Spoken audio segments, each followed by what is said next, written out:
Si Kyuubi avait été scellé dans Sasuke plutôt que Naruto. Ça peut sembler un peu étrange, mais imaginons que Minato n'a pas survécu assez longtemps pour sceller Naruto dans son fils. La décision reviendrait alors à Hiruzen, qui était le précédent Hokage et qui serait influencé par son ami Danzo. Le plan de Danzo serait certes de donner plus de pouvoir aux Uchiwa, mais un pouvoir à double tranchant parce qu'il perdrait encore plus la confiance du village et donc ça accélérerait la fin des Uchiwa à Konoha. Sasuke deviendrait donc, à la place de Naruto, le démon du village et serait utilisé comme un outil par son père pour peut-être renverser le pouvoir dans le village. Mais il n'y aurait pas que du négatif, par exemple Naruto, qui certes serait orphelin, mais aurait une vie un peu plus tranquille, serait élevé par Iruka et pourrait se faire des amis, notamment Shikamaru, Soji, etc.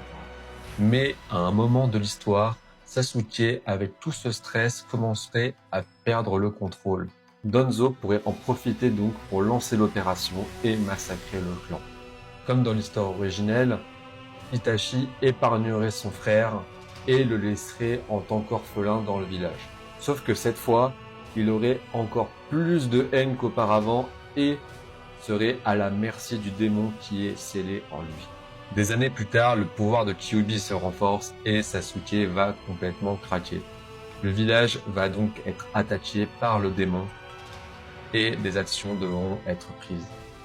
Les grands ninjas du village, Hiruzen le Hokage, Jiraiya et même peut-être Kakashi interviendraient alors et décideraient de sceller le démon ailleurs et cette fois-ci sûrement en Naruto qui a une grande réserve de chakra.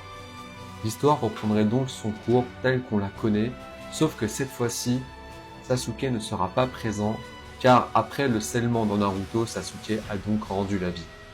La fin serait donc tragique. Sans Sasuke, il n'y aurait pas de duo. Naruto serait seul face à Kaguya. Il n'y aurait pas de Rinnegan non plus. Il ne pourrait donc pas la sceller. Le monde tombera alors dans un rêve éternel, le rêve de Madara. Si tu as aimé cette histoire, n'hésite pas à commenter pour me dire comment tu penses que ça aurait pu finir.